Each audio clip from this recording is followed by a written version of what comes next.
Number 10, Hours of Our Eye, still the host, Zycon, Ebb and Flow, and tonight I'm sitting down with Hannah Bowers. What's I up? Hello, internet, we're here. Here I am. I met Hannah through Threads, which you're the second artist that I found who wants to talk to me about art on there, which is dope. I haven't got any note, actually, maybe one, but 2 out of 3 is pretty Cool. good. And Hannah makes music, to my knowledge. And is there anything else? Because I'm pretty ignorant. Yeah, I'm a singer-songwriter. I have my own artist project that's under just my name. And I also am a creative community leader. So I run an organization that supports creative people. It's called PAL, PAL.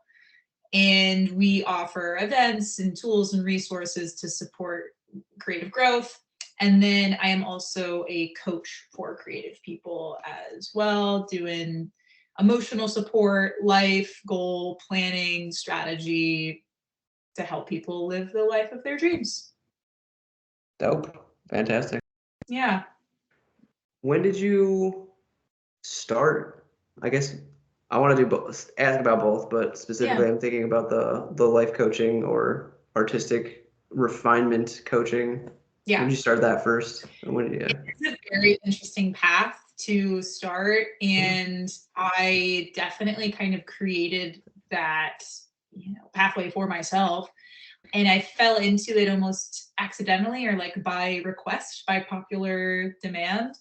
It Mhm. was during the pandemic or during the height of it, really.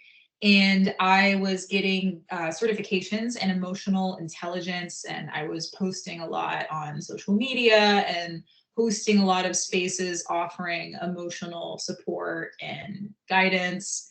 And a few people just kind of started reaching out to me asking for some insight and advice. And a couple people had said, like, if I wanted to just like talk to you for like an hour and get your advice on things, like, can I pay you for that? And I was like, sure. Not gonna say no. Yeah, so I kind of just fell into it that way from being very vocal about these topics and then have people wanting to pay me to talk about them more, to apply these skills and perspectives to their own lives. And that was a little over 3 years ago. I've been doing that now. So, and it's always evolving, but it is a very beautiful career path. And that's kind of how I started it. Mhm. That's so how organic it just kind of happened as of circumstances and situations in life, just kind of not so much forced it, but just happened. Yeah, and I feel like it's kind of what I've been meant to do, and I didn't realize that like I see it now as like, oh, that's part of my purpose. Like that is part of why I am here on this earth, is not just to pursue my own artistic dreams, which is a part of it as well. I believe that's part of my purpose, to be an artist and to create. But then through that process of doing it myself, I learned so much that I can provide these skills and this wisdom to other people that want to do the same thing. And my purpose just expanded so much more to be about, great, you've learned how to do this for yourself in a way that feels really good. You should probably share that with other people. Yeah, I think it's some people it's a weird double-edged sword almost in a way that's like the thing is like if you can't do teach or those who can't do teach, but it's Right. also the fact that like as someone who thinks of themselves as competent or as a skilled human being to not distill that wisdom and to share it with the other people as like either just a gift or as someone who's seeking an equivalent value exchange, like it just kind of makes sense to be like, oh well, I can do this, and if people want to pay me for it, like I'm not gonna say no. Like this is cool. I like this. Yeah, it's like, if you can do, you should probably also teach, you Right, know? exactly. Like, well, it's because it's the other side of the coin is the people who can do kind of sometimes aren't great teachers. Like teaching Yeah, itself is a skill. it is. Yeah, definitely. And I think the experience that I had with like these emotional intelligence certifications, and like I was working for this like nonprofit, like hosting events, And I was, again, like universe kind of like pushed me into that to be like, oh, like suddenly we're in a pandemic and people like really need like your positive light that like you share and like your positive energy. And I was like really kind of thrown into, all of a sudden we're in the middle of this like really traumatic situation and circumstance we've never experienced before, and you are going to host like basically like a community emotional support group every Friday. And you're not a therapist and you don't necessarily have a degree in the thing that you're doing, but part of it, I feel like I was born to be this person. I think I might have a natural inclination for like facilitation or teaching, but I also think a lot of that comes from just loving people and loving connecting with people and like truly genuinely wanting to support as many people as I can. And when you want that, you kind of just find a way to do it. You figure it out. Right. You just figure it out. Like I went down the rabbit hole of ayahuasca facilitation. That's kind of like where I'm where I would like to see myself in the future is becoming a shaman and doing that all as in every country that I can that's like safe to do so is what I got written down on my little like goals sheet that I wrote up a while back. But let's take it to art because we're doing art right now. Although that was a really interesting topic switch that I have no experience in, but okay. It's a whole... I wish I did. I wish I had some perspective to offer there, but I think that's really interesting that you're so passionate about that and want to facilitate in that way. It just, if I wouldn't be sitting here talking to you if I didn't partake sitting with the medicine as the people say, but it's it just the the most simplest way that I can break it down without getting into like the nitty gritty of the logistics of how a ceremony is really operated. It allowed me to put down all of the limiting beliefs and limitations that were forced upon me, or whether I like ingrained them from taking criticism too harshly, or however the limiting beliefs got in me originally. Like it just allowed me to like wring myself out like a little sponge and just like let all that shit go, and then just what was left was like, oh yeah, actually I'm super creative and I can do these things and I can find avenues to allow abundance to just flow right into my life. Hell yeah, dude. That's the name of the game, is just you get to a certain place where in your life growth where it's like, okay, you start as like baby, child, teenager, like you're growing, you're experiencing. And then you get to a point where you are an independent adult and you are the sole creator, solely responsible for the life and reality in which you live. And then as you are still learning and experiencing new things, you are simultaneously unlearning all of the things that were kind of thrust upon you when you were a child and too, just young to know what actually was true or not. And now we're walking this path of like constantly shedding limiting beliefs in letting go of things outside of ayahuasca ceremonies and inside of them as well.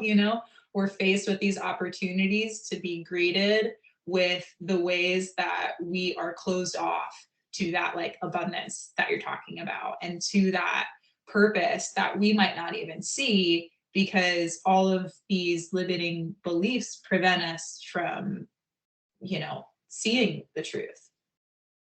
No, definitely. It's the whole, not to get too crazy and philosophical with it, but it's something that Please do.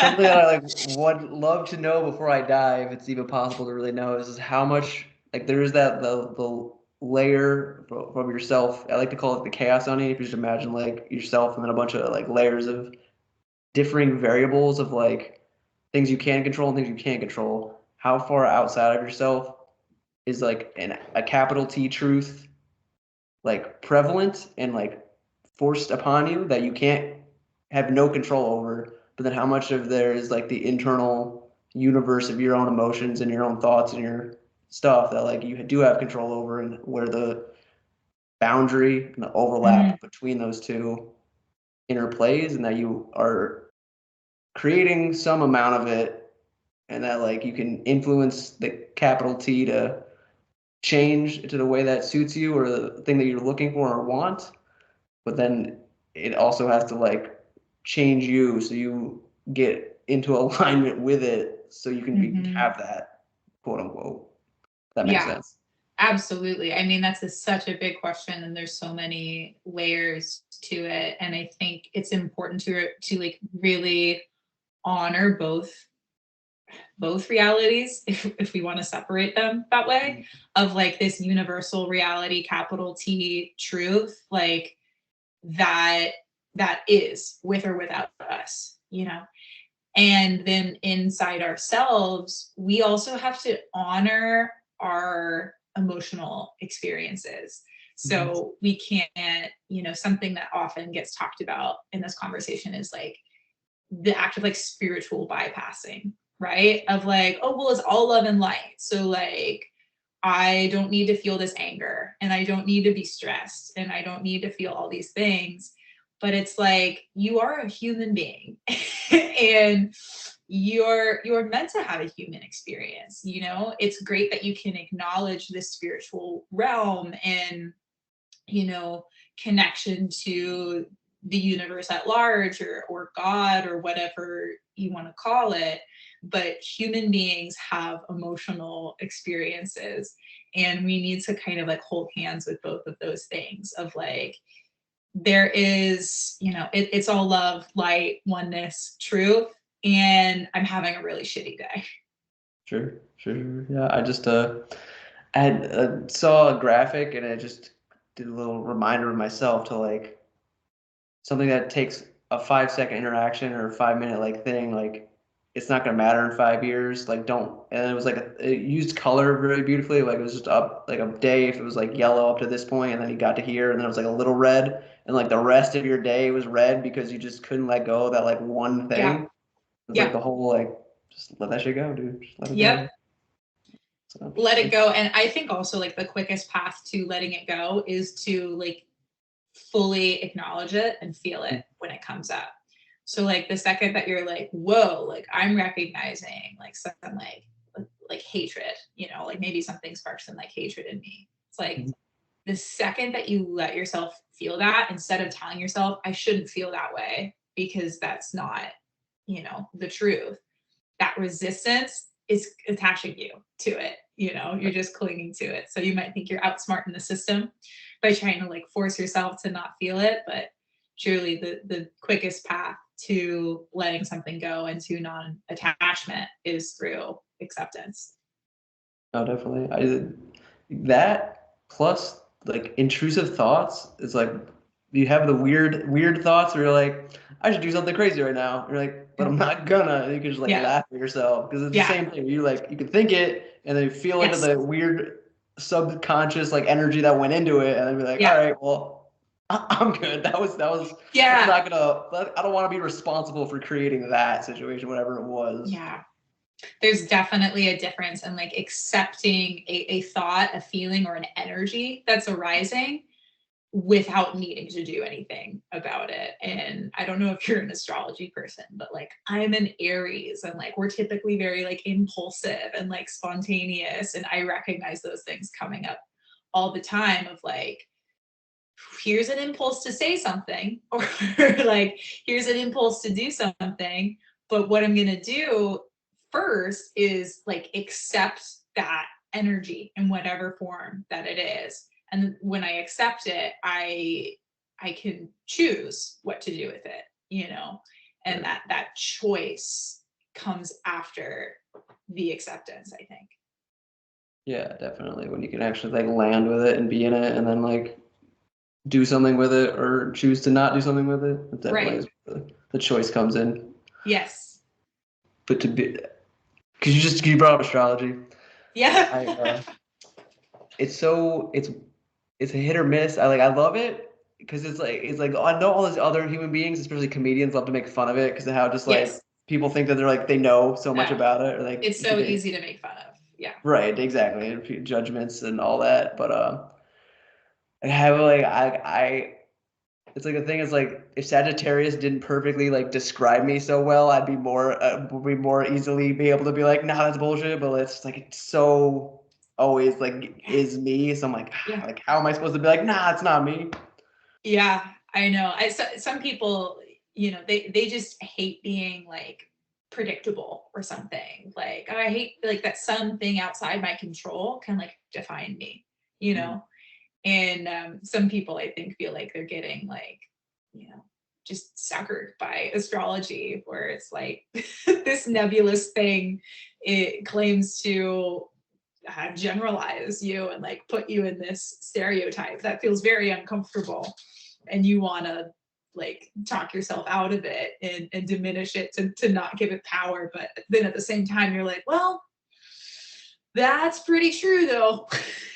you know I am that. I do have a big ego that I try to like crush with the psychedelics and the jujitsu, but what am I gonna do? with all your adventurous spirit, exploration things. That's literally it. I mean, I just bought Yeah. a quote unquote tour bus that I'm gonna take on tour eventually when I get to that point in my artistic endeavor. But it's Sick. realistically so I can make like a pilgrimage to Mexico, like Mhm. learn to be more fluent in Spanish and like surf and write and all this other artistic stuff. But I love that. Love that path. yeah, it's gonna be crazy. One of my reasons why I feel like I'm alive is to be able to tell a story that no other human being is like capable of telling because it's like you can't be anybody else because they're all taken. So you might as well like be yourself and Yeah.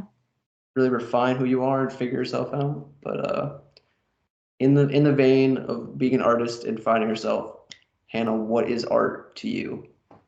The big question that I knew you were going to ask me, and I debated whether preparing for it at all. And then I decided that it wasn't in integrity with me or with art to prepare for that answer. It doesn't feel like a very creative thing to do, to prepare to talk about that. So what is art to me is a authentic expression of some experience or inspiration. I believe that there is this creative field, just we're surrounded by it. It's this infinite, intangible kind of energy field that is creativity. And art is when a being channels that energy into something tangible or that can be experienced by somebody outside of themselves. Okay. So is that process of channeling the use of the imagination?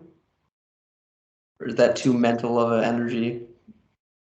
Imagination, I think, is a tool Mhm. that can help that process, but it's not necessary.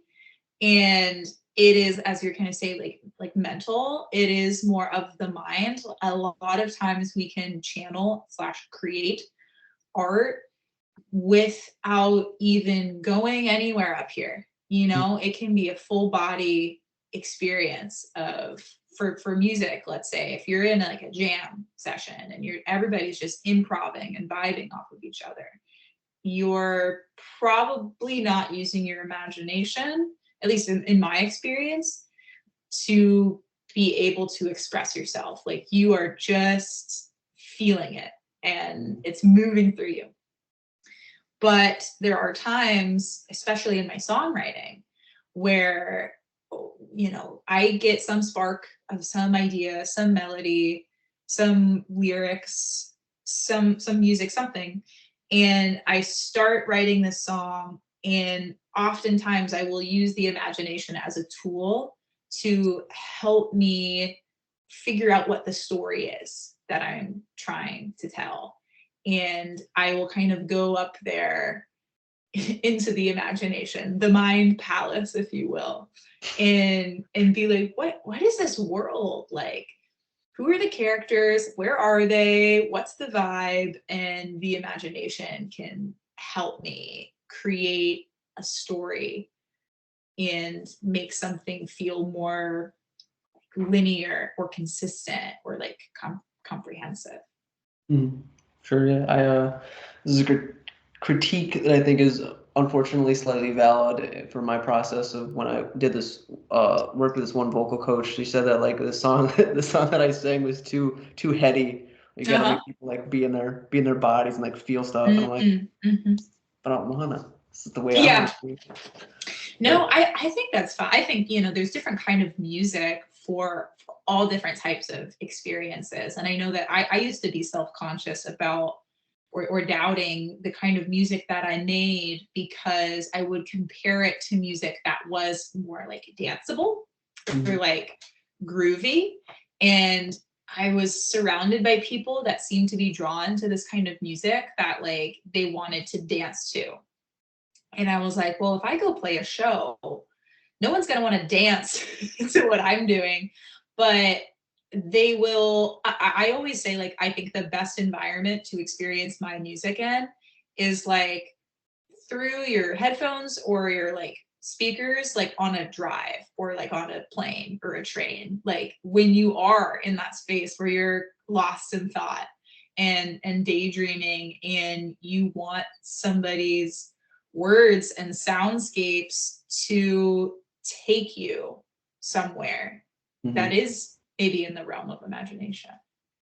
No, definitely. It's a great way. That's a beautiful way to describe it. And a great perspective because it's definitely similar stuff has come up. Is like where, when is someone supposed to enjoy the stuff that I'm making, or like is anyone even gonna like it? But that's more just like somebody somewhere definitely does like it because I'm paying for some advertising, putting some advertising money in, and people are like, "Oh yeah, I like this," and then some people are like, "Nah, I don't like this. This doesn't fit our motif that we're going for." I'm like, "All right, you know what? That's all right." Oh yeah. Okay. Yeah. And then I'm just curious now, how long have you been doing music? So I have been writing songs literally since I could like speak. It's not like I was writing lyrics down on a page, like, but I was composing music and singing songs all the time, and started putting that into music at around 8 years old. I learned the piano and started my official music career started when I was around 16 years old. And that's when I started recording and producing my songs for the first time, putting them on CDs, selling them, putting it online, playing shows, and doing the whole artist thing. And that was 12, 13 years ago now. It's like 4 dog years, I think. Maybe. Yeah, yeah. I've never had a dog, so I'm not the person to ask. But no, it's a way that I love to like break down specifically musicians' whole like thing of being like, oh, I've been doing it for like 25 years, but like I'm not that good. Where it's like, all right, that's only like 3 and some change of dog years. Like, calm down. Right. Yeah. So I feel like I've been doing it for a long time at this point, but I think every artist says this when they hit a different checkpoint in their career, when they're like, oh, but this is the best stuff I've ever done. Like it was all just practice until now, and I find myself feeling that way now with this new project that I'm working on, and I don't want to diminish anything that I've done up until this point. I think that is so valid, and I'm so proud of all of the things that I have done. But what I will say is very significant about the things that I'm doing now is that I feel like after 12, 13 years of this, I've really figured a lot of this out. Like I feel kind of like, and I say this in a very just humble, confident way, I feel like I've like mastered my craft a little bit at this point. Like everything before it was very experimental, just me winging it, being like, I don't really know how to do this, but like fake it till you make it, And now I'm doing this project where I'm like, I know what my vision is. I know how to express it. I know who to work with and how to delegate and like how to bring this together. I feel like it's the first time that I'm doing something at a professional level. I think I am exiting my amateur independent artist phase and entering my professional independent artist phase. Awesome. That's good to hear that you're transitioning to a new and greener pasture. Yeah. I feel still very much in that like amateur, like winging it, making it happen, whether it's good or bad or indifferent, just Yeah. making it to make it, because hopefully the 12 or 8 years into the future when it's not that way, I can be like, all right, good. I'm glad I stuck it out and like made it happen. Absolutely. It's so, and that's why I like being a voice for independent artists and supporting independent artists and coaching independent artists, is because it is so important for people to stick with it if it's what you feel like you are meant to do and like born to do. It is a hard path, and there are certain things that don't have to be that hard, but it's definitely not the easy path to choose in life. And it can take a long time to figure it out. And you can get so easily discouraged on this path because it takes so long to get to a place where you feel so confident in what you're doing, and that it's at this certain level that is sonically, high quality, and that your performance is high quality as well. It takes a long time to get to that kind of what I would maybe call like professional stage. And everything before that is so important. Even it's not less than this professional stage. Everything along that path is equally important. And I just want to support and empower everybody that is in that stage of like, maybe they haven't quite figured it out, to just have so much fun in that process of figuring it out, and erase any pressure and impatience of needing to figure it out right now. Yeah, no, definitely. It's I don't know, this thing from the last interview is kind of coming up out of my brain right now. That's like, how much during your process of refining a song or creating a song, or hey, I guess is like trying really hard versus like not giving a fuck or not Yeah. caring? Yeah. Like, where does it, do you feel like it's like the dial's always fluctuating, or is it like dead set on one or the other? Or That's a really tricky question and a tricky thing for everyone to figure it out.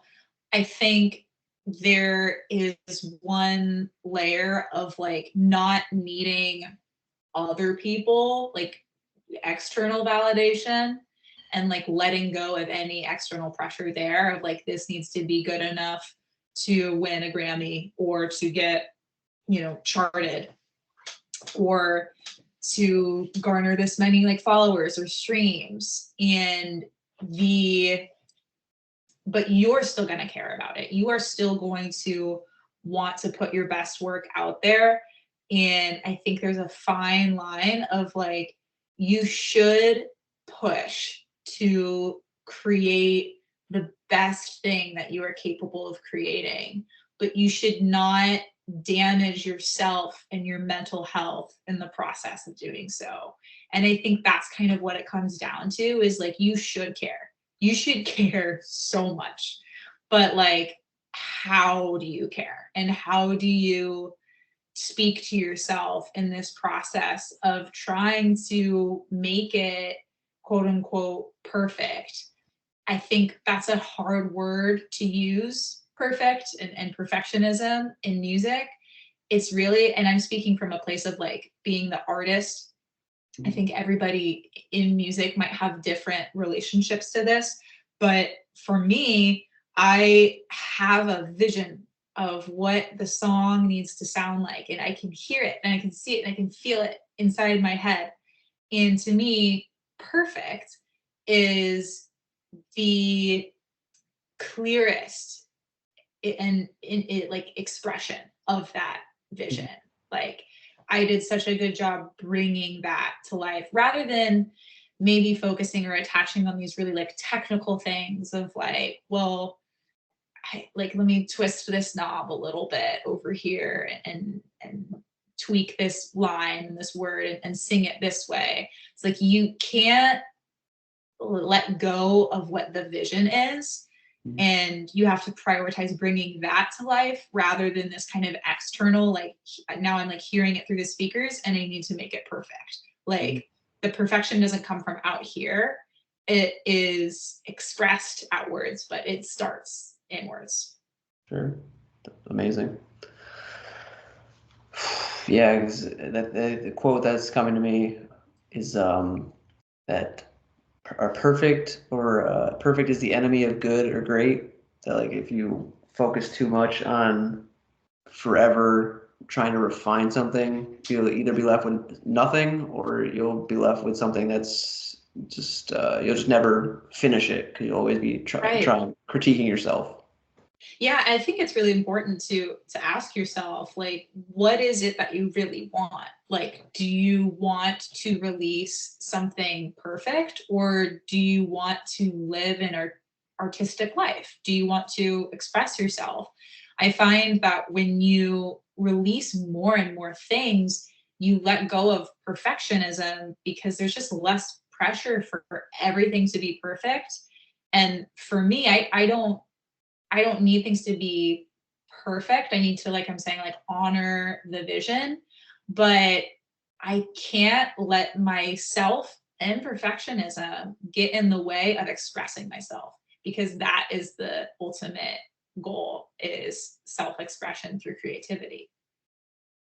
Definitely just being authentic to your vision, your voice, who you are, what's happening in your life, what you want to see happen in your life. So I guess on that tangent or side thing that I'm trying to allude to, do you have a vision of yourself 1, 5, 10 years down the line that you're aiming for? Or do you have something that you're hoping to that through your music will happen in the world? Mm-hmm. Either or. Definitely both of those things. I, especially being a coach, I'm a big like goal oriented person. I'm very like forward thinking.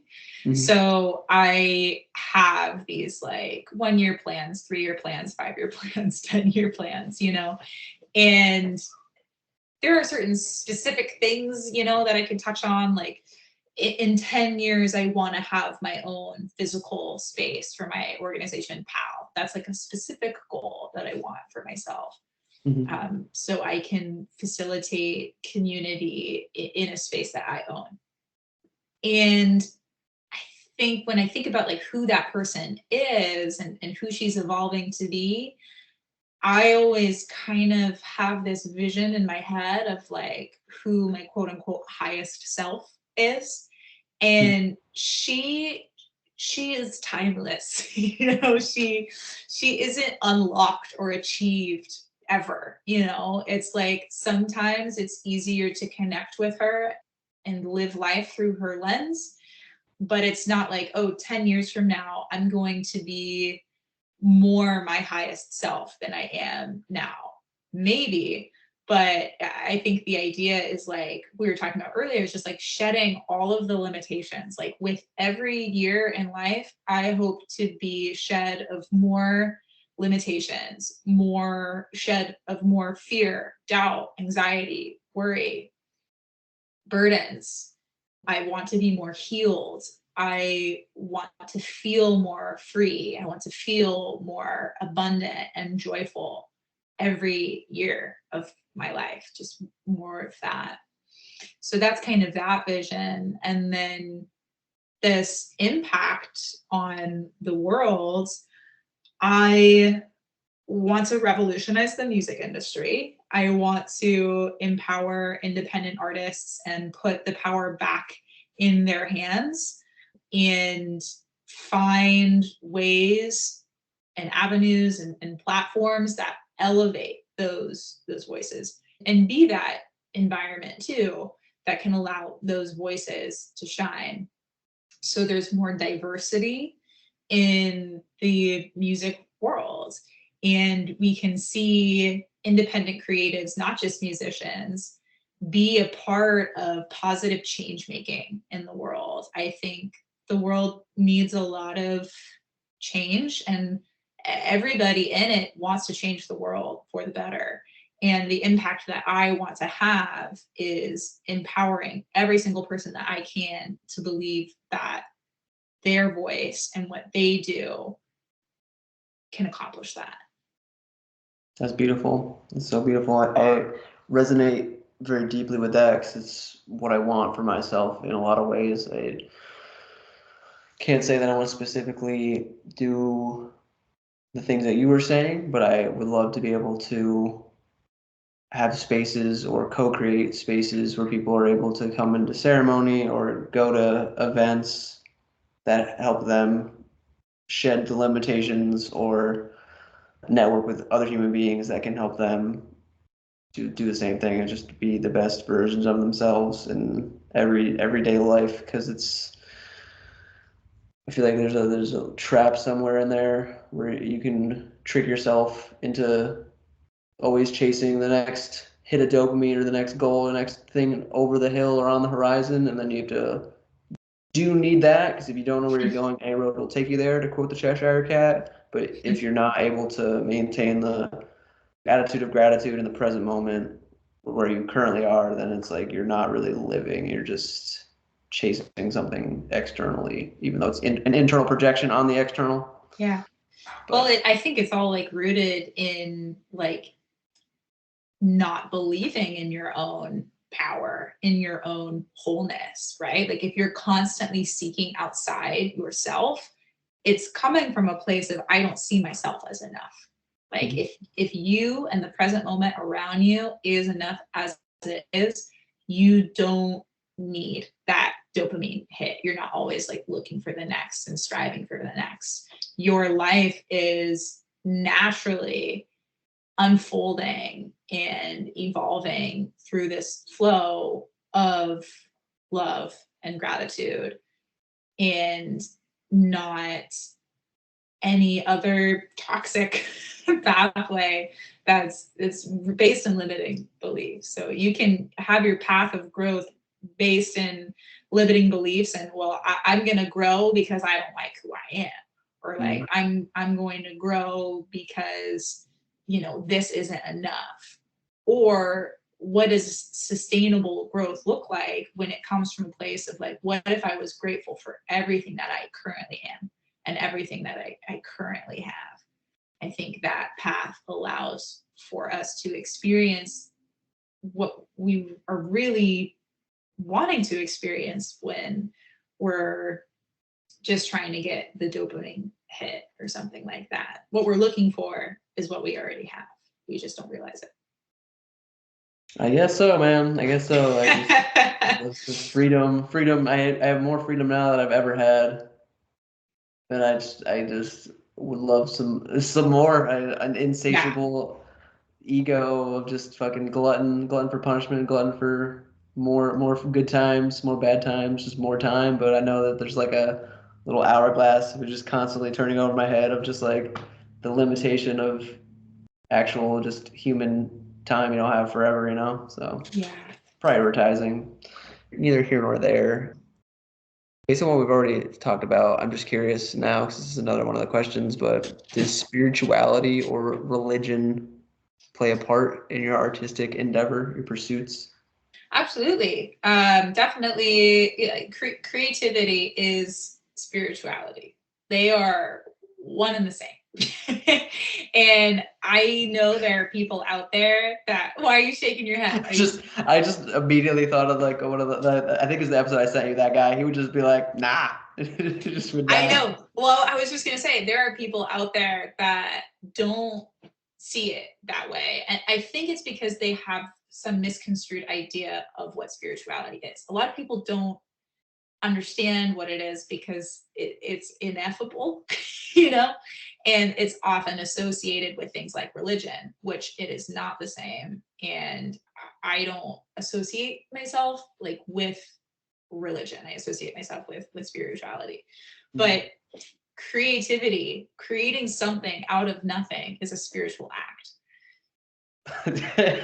Preach, goddamn, yeah, that's a big capital T truth. Jesus Christ. Yeah, so I don't know what else it would be. I don't know what you're thinking spirituality is. Spirituality isn't like some god that you worship, that some words in a book that you preach, you know. Like, spirituality is a connection to something outside yourself, your own ego, your own identity that you have. That's what spirituality is. When you are creating, you are outside yourself, man. Like, and even if you're not spiritual, you know that feeling of like, when you get that idea, you know, no matter what your artistic medium is, when you have that vision, when you have that push, that's spirituality. When you have a relationship with somebody, not necessarily romantic, when you have a connection with another person, that feeling that you have with them, that's spirituality. When you are immersed in nature and feel some sort of connection to that, when you look up at the sky and see the stars and are thinking about how vast the universe actually is, that's spirituality. So creativity lives in the realm of spirituality. They are innately connected. You say so many things that I'm just like, just want to clap and be like, yeah, dude, thank you. I'm glad someone else is saying it, and it doesn't sound as crazy coming out of your mouth versus my Yeah. mouth. Good. Well, I'm glad to hear that, because I think these things need to be talked about. I think I previously, many years ago, if you had interviewed me, I might be a little bit more shy on the topic, because I would be scared to say something that wouldn't resonate with somebody. But now I'm at a place where I'm just like, it is so important for everyone to speak what is true to them, you know, and because you have moments like that where you're saying something that is true for somebody else and they feel so validated by that. And maybe it's kind of a different effect. Maybe they feel triggered by it and they're like, whoa, like, that's not the way I see things. That's a good experience to have too. You know, it's good for your perspectives to be challenged and for you to have reactions to the things that people are saying. I think that gets you closer to your own truth. And it's just so important to, and not even speaking your truth doesn't mean like confidently like shitting on other people. You know what I mean? Like, I think that's another important thing to just kind of clarify, is like, I don't think that's the kind of truth that I'm talking about. I'm talking about like who you are, what you believe, and that shouldn't have to do with like any other like person or like ego identity. Yeah, tearing people down is usually is just a way of making yourself be okay with some type of inner turmoil that you got going on. I don't want to get too crazy with it. I feel like there was something in what you had said about inspiration. I think it was sort of related to when you get, yeah, when the creativity is moving through you from the outside into you, and then from inside back out of you. That movement of energy is, I guess, the closest thing you can call enthusiasm to be filled with God, or inspiration, which I don't actually know exactly what that one means. Another, gosh, damn it, I want to say the thing because I forgot to say it, but You got it. religion is a dirty word in a lot of ways, but to be religious is to just simply have something that you do every day. That, like, I pray for my food and express gratitude by saying thank you in all the languages that I can every day. And I try to add more when I have that mental space to do that. But on the inspiration part of it, like, where do you think, or what inspires you to create? What's your biggest inspiration? Or in a way, like, what's also like a muse? Or do you have a muse that's you feel like is connected to the divine?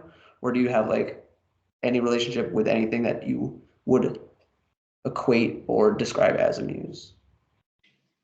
Yeah, I think writing songs has always been my way of connecting to, like, what is my unique experience as a physical being in a spiritual realm? You know, what is my story? So I think ultimately, like, storytelling is like my greatest muse, and it doesn't even necessarily have to be my story. I just find it really fascinating to go into my imagination and paint these stories of what it's like to be somebody and somebody's experience. And this is like such an abstract thing to explain. I was trying to talk about this with somebody else recently, and I was like, well, I think like my greatest inspiration is just kind of like the human experience and like how someone thinks and what they feel.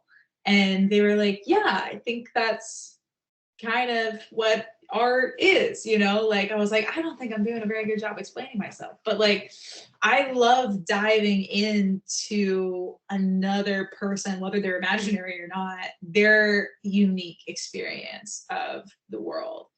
I typically will write songs about the self-discovery journey and like what is my relationship to the world that I'm in, or relationships to other people. I think connections to others play a huge role in your experience of the world, and a lot of times we can be a amalgamation of our relationships and the people that we surround ourselves with, and who are we based off of who we surround ourselves with, and who we talk to, and their thoughts and their perspectives. It kind of reflects back to us like who we are. So relationships to others, relationships to the self, and relationships to the universe, I would say, are my greatest inspirations for songwriting. Amazing. Truly. Yeah.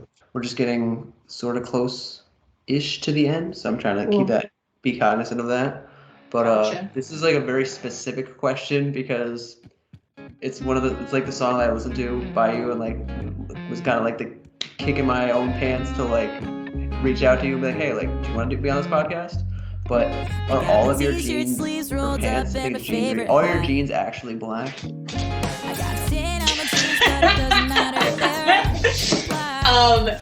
I am wearing black skinny jeans right now, and I historically have, like, I want to say since high school, sometime.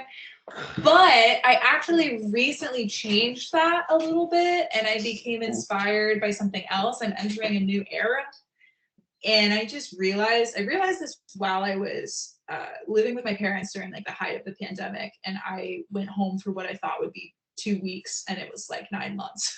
I packed a bag for 2 weeks, and I was like, damn, I wear a lot of dark colors. And I feel like my personality is like very colorful. Mm-hmm. And so when I came back to LA, I was like, I need more color in my wardrobe to express that part of my personality. And I recently have added 4 new pairs of pants to my wardrobe that are not black. And I'm very proud of that. Amazing. I'm so glad I asked that question. For all of the listeners or people watching, the song that I'm basing that question off of is 25 or almost 25. I can't remember. Almost 25.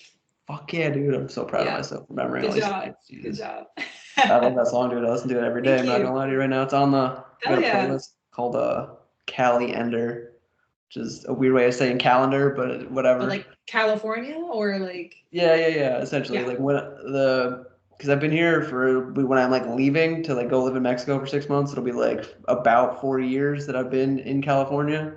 So it's like the ending of being in a central geographical location and trying to become like this seasonal nomad that like bounces where the weather's always nice and there's different communities that I'm a part of at different times of the year I'm like doing comedy in Austin, or like coming up here to make sandals in the summer, and like the places in Oaxaca or in Mexico that I'm gonna be in like the winter and probably or whatever. More about what we're doing here. Where does originality come from? Because how you had said based on how the relationship to the self and the relationship to other selves, and how you as a human being are sort of an amalgamation of the 5 closest relationships that you have with other human beings. Like, where do you think in those overlaps of Vesica Pisces and individual circles do you think originality originates from?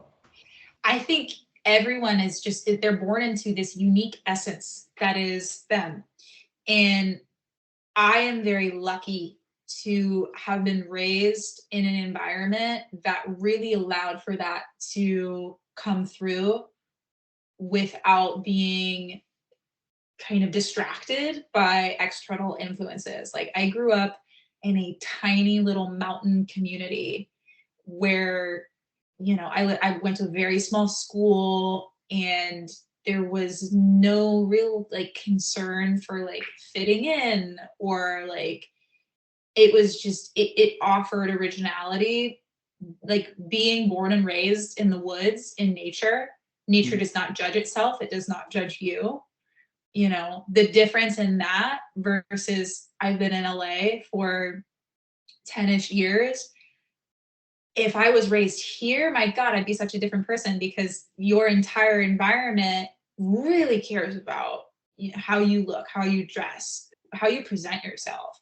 Mm-hmm. So I think originality comes from the essence that comes out of you when nobody's watching and you're not thinking of anybody watching.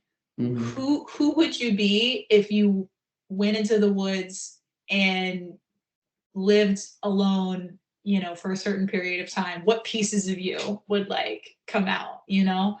And I'm very lucky that that's how I was raised. So my originality came from the freedom for it to naturally exist. I did not have to force it to exist. The second that you're trying and that you're forcing, it's not original, you know, it's contrived. So originality is already within you. It just needs to have the conditions to flow. The unconditional love, to love yourself in the way that you're showing up in any moment. Yeah. To set a different way, maybe. Yeah, I like that change in perspective. And unconditional love is such an important part of that, because when you have that, you're not worried about who you are, because you know that who you naturally are is good enough and worthy. Absolutely. I'm glad you said that, because that was the exact thing that I was like thinking. I'm like, yeah, as long as you feel like within yourself that you're good enough, right, all the other puzzle pieces fall into place and you get a clear picture of the whole thing, whatever it is. So I think we're right, perfectly timed to be somewhere near the end of the last question. Awesome. Kind of thing. Type shit. Oh my god. We made it.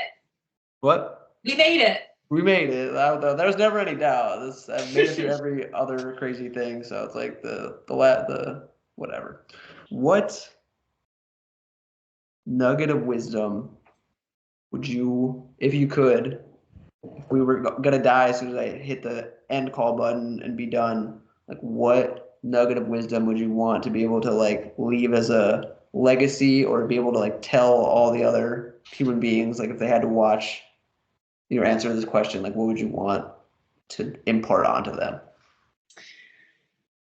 Without a doubt, it would be that who you uniquely are, your story, your experience, your voice is essential in making the world the beautiful and loving place that it is intended to be. So be yourself and share your voice, because it's making the world a better place. For sure. Absolutely, for sure, ski. God damn it. Yeah, dude. The guy who recorded the half album I just put out, he's just like, yeah, if you just put ski on anything, it's just like cool lingo. And I'm like, God damn it, dude. Like, oh fuck. I I love think that that guy. advice is a little dated at this point. Probably, dude. I don't know, man. I don't go on TikTok, so I don't know what the fuck kids that are like half my age are looking at right now, and I don't really want to Yeah, know. I remember doing that in high school. So I think that's a good gauge of like if I was doing that then, it's probably not around now.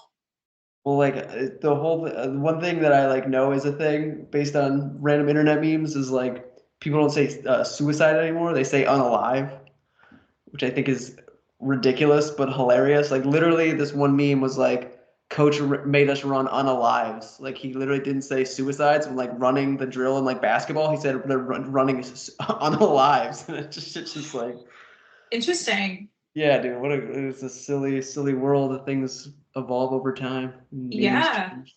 Yeah.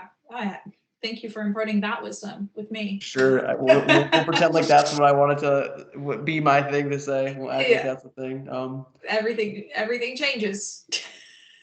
I think honestly it'd be slightly conspiratorial. Is it just it's because the internet censors like don't let you say suicide Yeah, on your stuff without like exactly. doing Right. something to it. So then like Yeah. people said that, and now people who didn't know what they were talking about just like say it as if it's like the normal thing. And like, is that how Yeah. culture changes over time? Or just like maybe I guess. And in the famous words of Eminem, the FCC won't let me be or let me be me, so let me see.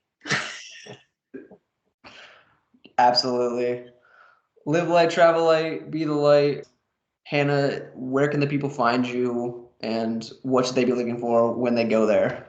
Yeah, you can follow me on Threads, Instagram, TikTok. My username is at the Hannah Bowers. And you can listen to my music on Spotify or Apple Music or YouTube, wherever you listen to music. My name is Hannah Bowers on there, and I am dropping a new single, my first single in like 3 years, on Friday, April 5th. It's called Figure It Out. It is such a good vibe, windows down, full volume jam. And if that's your vibe, then you should definitely go check that out. And Yeah. that's where I exist. Cool. Cool, cool, cool. Absolutely. Definitely people check it out. I enjoy it. I hope you do too. That's it. You That's don't it. have to go home, but you can't stay here. And if you're already home, I hope you have pleasant, sweet dreams. I'm gonna end it on that. Press the stop recording button and call it a day. Peace.